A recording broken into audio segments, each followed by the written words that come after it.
Negative mind নিয়ে কখনোই কিন্তু নিজের লাইফেও পজিটিভ থাকা যায় না। সেজন্য নিজের মাইন্ডটা যত বেশি পজিটিভ রাখবে সবসময় কিন্তু তোমার সাথে পজিটিভ জিনিসই ঘটবে। সো হাই এভরিওয়ান, আমি কোয়েল। আমার চ্যানেলের একটা নতুন ভিডিওতে তোমাদের জানাই অনেক ওয়েলকাম। আশা করি সবাই খুব ভালো আছো। ভিডিওটা শুরু করেছিলাম একদম সকালবেলা থেকে। বিছানা গুছিয়ে স্নান করে একেবারে ব্রেকফাস্ট করতে বসেছিলাম, তারপর পড়াশোনা। আজকে না ঘুম থেকে উঠতে একটু লেট হয়ে গেছিলো, ওই 8টার দিকে উঠেছিলাম। আর আজকে ব্রেকফাস্টে খেয়েছিলাম দই চিড়ে। তো প্রথমেই যেটা বললাম, নেগেটিভ মাইন্ড নিয়ে কখনোই কিন্তু নিজে পজিটিভ থাকা যায় না। এই কথাটা সবাই যত বেশি বুঝবে ততই কিন্তু আমাদের মধ্যে নেগেটিভিটিটাও কম হবে। লাইফে ব্লাড গ্রুপ ছাড়া অন্য কোনো কিছুই কিন্তু নেগেটিভ থাকা উচিত নয়। নেগেটিভ চিন্তাভাবনা কখনোই মাথাতে এনো না। তো চলো, অনেক বেশি বক বক করা হয়ে গেল ভিডিওর প্রথমেই। তারপর শুরু করলাম টু ডু লিস্ট বানানো। যারা আমার রেগুলার ভিডিও দেখো তোমরা তো জানবে এই টু ডু লিস্ট বানানোটা কিন্তু আমি প্রতিদিনই করে থাকি, সে কম পড়া থাকুক আর বেশি। আজকে ভেবেছিলাম অনেক কিছু পড়বো, তো শেষ পর্যন্ত ব্লগটা দেখো কত কি করতে পারলাম। আর প্রথমে ম্যাথ লিখছি বলে ভেবো না আমি হঠাৎ আজকে ম্যাথ দিয়ে শুরু করব নাকি। লেখাটা হয়ে গেছে, আমি কখনোই কিন্তু প্রথমে ম্যাথ করি না। তো দেখতে পেলে কী কী লিখেছি। যদিও শুরুটা করেছিলাম ইংরাজি দিয়ে, আজকে না সিজিএল এর যে প্রিভিয়াস ইয়ার্সের ন্যারেশন চেঞ্জগুলো আছে সেগুলো আমার করাটা বাকি ছিল, তো ভাবলাম সেগুলোই যতটা সম্ভব করে ফেলি। আর প্রায় প্রতিদিনই আমি ভোকাবটা করি, তো অনেক দিন করে করে এবার বিরক্ত লাগছে। যদিও এগুলোতে বিরক্তি আনাটা ঠিক নয়, তো ভাবলাম আজকের দিনটা আর ভোকাব করছি না, শুধুমাত্র ইংরাজি গ্রামার করি আর ম্যাথটা বেশি করে করব। ম্যাথের যে আমি 15 দিনের একটা নিজেই চ্যালেঞ্জ মতো নিয়েছিলাম যে 15 দিন কন্টিনিউ ম্যাথ করব, তো সেটার এখনও 10 দিনও হয়নি, ওই 7 দিনের মতো হয়েছে। তো এখন আরও অনেকটাই বাকি। আর আমি এই পুরনো চশমাটা পরেছি বলে ভেবো না এটা আমার আগের ভিডিও, এটা কিন্তু আমার আজকের তোলা ভিডিওই। আসলে যারা আমার মিনি ভ্লগ দেখো তোমরা তো জানবেই আমাকে আবার চোখের ডাক্তার দেখাতে যেতে হয়েছিল। তখন আমি আগে যেখানে ডাক্তার দেখিয়েছিলাম পাওয়ারটা একটু ভুলভাল ছিল, তো আবার নতুনভাবে চশমাটা বানাতে দিয়েছি। ভিডিও শেষে বলবো কিসের কি প্রবলেম ছিল। তো প্রথমে করছিলাম যে প্র্যাকটিস সেট আছে সেটা, আর এটা করার পাশাপাশি পুরনো কিছু রিভিশন করে নিয়েছিলাম, সেটা আর তোলা হয়নি। আর আমার রুমে যেহেতু দুটো বড় বড় জানলা আছে সেজন্য সকালবেলাটা কিন্তু আমি এখন অন্য রুমেই বেশিরভাগটা থাকি, যাতে গরম খুব বেশি না লাগে। এটা যেহেতু একদম টপ ফ্লোর সেজন্য কিন্তু একটু গরম পড়লে প্রচণ্ড বেশি গরম লাগে। তো পড়াটা শুরু করেছিলাম প্রায় 10টার থেকে ওই 11:30 পর্যন্ত পড়েছিলাম। তারপর আজকে লাঞ্চ করেছিলাম, লাঞ্চেও গরমের জন্য খুবই হালকা হালকি খাবারই ছিল। আর তারপর একটু খেয়ে নিয়েছিলাম আম মাখা না, শুধুমাত্র নুন দিয়েই খেয়েছিলাম।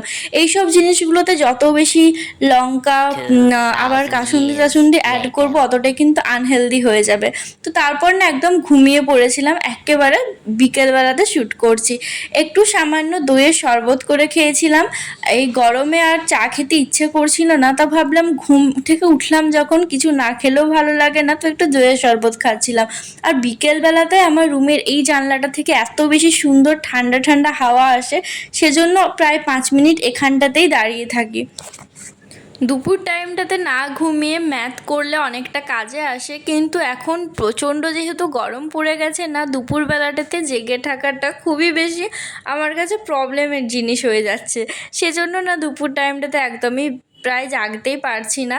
তো তারপর একটু পড়তে বসেছিলাম, যে আমার জিওগ্রাফি থেকে ক্লাস থেকে কিছু নোটস লেখার ছিল সেগুলো লিখে নিলাম। তারপর একটু মুখটা তেলতেলে লাগছিল, তো ফেস ওয়াশ করে নিলাম। আর চুলটা আমি একদম ঘুমানোর আগেই ছাড়িয়ে ঘুমিয়ে নিয়েছিলাম, যাতে আর বিকেলবেলাটা চুল খুলতে না হয়।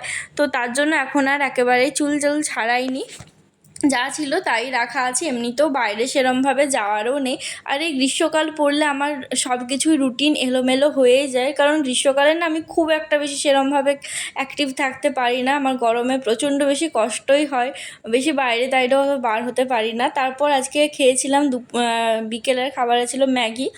আর রাত্রে না প্রচণ্ড জোরে ঝড় এসেছিল, অনেকক্ষণ পর্যন্ত কারেন্ট ছিল না, সেজন্য রাত্রে আর সেরমভাবে পড়তে বসাও হয়নি। এখন যখন শ্যুট করছি অতটা ঝড় আসছিল না, তার আগে প্রচুর বেশি ঝড় হয়েছিল। আর আমাদের বাড়ির পিছন দিকের যে জানলাটা আছে সেখান থেকে দুটো নারকেল গাছ দেখা যায়। আমি ঝড় হলে না সেটাকেই দেখতে থাকি, একদম পাতলা জাস্ট সরু নারকেল গাছ, এত ঝড় হয় তাও কিন্তু সেগুলো পড়ে না। আমাদের লাইফটা অনেকটা সেরকম, আমাদের লাইফেও কত ঝড় ঝাপটা আসে, তা সত্ত্বেও কিন্তু হাই, এখন বাজছে 12টা 25। আর আজকে যেহেতু ঝড় হচ্ছিল সেজন্য রাত্রে খুব বেশি পড়তে পারিনি। আর এখন দেখতে পাচ্ছ এই চশমাটা, এটা বাবা আসার সময় এনে দিল। আগের দিন করাতে দেওয়ার ছিল, পরশু দিন ডাক্তার দেখিয়েছিলাম আর 2 দিন টাইম লাগলো করাতে। এটা না অন্য পাওয়ার। আমি যে ডাক্তারকে পরশুদিন দেখালাম সেখানে 2024-এ দেখিয়েছিলাম, তো আগে আমরা ওদিকে থাকতাম। তো মাঝে বাড়িটা চেঞ্জ করার জন্য একটু সামান্য দূর হয়ে যাচ্ছিলো, সেজন্য না আমি অন্য ডক্টর দেখিয়েছিলাম। তো সেখানে পাওয়ারটা ভুলভাল করে দিয়েছে, মানে যে ড্রপ দিয়ে যে টেস্টটা করে যাদের হাই মায়োপিয়া থাকে, এটা আমিও জানতাম না, আমাকে পরে সেখান থেকে জেনেছি যে ড্রপ দিয়ে টেস্টটা না করলে অনেক সময় ঠিকঠাক পাওয়ারটা আসে না। তো আমার সেটাই হয়েছিল, অনেক বেশি পাওয়ারটা বেশি দিয়ে দিয়েছিল, -4। আর আমার এখন আছে -3.75, আগে দিয়ে দিয়েছিল -4.50 সামথিং কিছু একটা, আর একটাতে আছে -3.25। অনেকটা কম বেশি হয়ে গেছিলো। তো সেজন্য 1 মাস ধরে আমি বুঝতে পারছিলাম না, মানে বুঝতে পারছিলাম কিছু একটা ঠিক নেই। তো হঠাৎ করে যে এরম ভুলভাল হবে অতটা মাথায় আসে না। তো অনেক দিন পর দেখছি না, আস্তে আস্তে বেড়ে যাচ্ছে, খুব ঝাপসা দেখতে পাচ্ছি। তো আবার এখানে লাইন দিতে টাইম লাগে, 3-4 দিন পর অ্যাপয়েন্টমেন্ট পেয়েছিলাম। তো অবশেষে আজকে আমার মনে হচ্ছে আমি দেখতে পাচ্ছি ভালো করে, মানে আমি চশমাটা পরার থেকে চারদিকটা দেখেই যাচ্ছি, সকালবেলায় আরও ভালো করে বুঝতে পারবো। মানে এই ফিলিংসটা অনেক দিন পর্যন্ত পাওয়ারটা যখন কম বেশি থাকে, তারপর যে চশমাটা পরি এত ভালো দেখতে লাগে, এটা তোমরা ভাবতে পারো আমি এভাবে বলছি, বাট আমার খুব বেশি ভালো লাগে, খুব সুন্দর লাগে চারদিকটা দেখতে। আমার যেহেতু পাওয়ারটা একটু বেশি, তো সেজন্যই মেন প্রবলেমটা। আর দেখতেই পাচ্ছ এটা এখন আমি ব্লু কাট লেন্স করাইনি, ব্লু কাট লেন্সের চক্করে আমার মাথাটা আরও খারাপ হয়ে গেছে, আরও স্যাড হয়ে যাচ্ছিলাম সারাদিন। মানে বেশিরভাগ দোকানে দেখবে সবসময় এটাই সাজেস্ট করে যে ব্লু কাট লেন্স করাতে, ব্লু কাট লেন্স করাতে। আমরা অনেক সময় জিনিসটা ঠিক মতো জানি না, বুঝি না, বা সেটা করিয়ে ফেলি। যারা নর্মাল সবসময় চশমা পরো না, শুধু ফোন দেখার সময় ইউজ করো, তোমাদের ক্ষেত্রে হয়তো ঠিক আছে। কিন্তু যারা সারাদিন সারা রাত ঘুমানোর সময় চশমাটা খুলি পরে থাকি, আমাদের পক্ষে কিন্তু ব্লু কাট লেন্সটা একদমই ঠিক নয়। কারণ প্রাকৃতিক জিনিসকে প্রাকৃতিকভাবে দেখতে হয়। সূর্য থেকেও ব্লু রশ্মিটা আসে, সেটা যখন চোখে পৌঁছায় না তখন কিন্তু সব কিছু একটু সামান্য আলাদা রকম লাগে। তো আমি এবারে এই ডক্টরকেই আমি ডাইরেক্ট জিজ্ঞাসা করলাম এই ব্লু কাট লেন্সের ব্যাপারটা কী, কারণ আমি 6 মাস থেকে ব্লু কাট ইউজ করছি, আমার ভালো লাগছে না, সব কিছু কেমন একটা লাগছে অন্যরকম। তো আমাকে ডাক্তারবাবু খুব ভালো একটা কথা বললো যে প্রাকৃতিক জিনিসকে প্রাকৃতিকভাবে দেখো, যতটা সম্ভব প্রাকৃতিক থাকো।